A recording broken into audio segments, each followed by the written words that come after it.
say, why is it that African leaders haven't done anything about this deplorable situation? Well, let me tell you, my brothers and sisters, they have tried.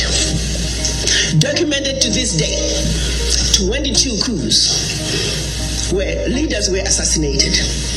France had something to do with it. The first 7, when they decided they were pulling out of the CFA and that they're going to print their own money, they were assassinated. Every time an African leader has tried to do what's best for their country, they were assassinated. Majority of them aided by France. It's a known fact. And then others, they were just mercenaries who felt that when there was a natural resource discovered in one country, they wanted to create a coup. So while the country is thrown into a civil war, they're siphoning the natural resource. We know of one particular story that had we not known about it, it would have been, oh, there we go again, the Africans. In about 25 years ago, a group of young, rich white kids were having fun in Cape Town. They found out that there was oil in Equatorial Guinea that just been discovered and they wanted it. So they set out a plan to have a coup in Equatorial Guinea. So while the Guineans are busy fighting a civil war, they will be siphoning the oil. But they made one mistake.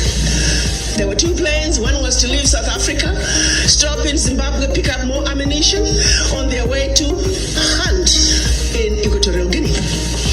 Another plane was taking off in the Caribbean that had this puppet diaspora who was supposed to be the next president. Mugabe wondered why such young people needed such powerful ammunition to go hunt in Equatorial Guinea. In doing his research further, he found out that this was a coup in the making. He allowed them to land in Zimbabwe.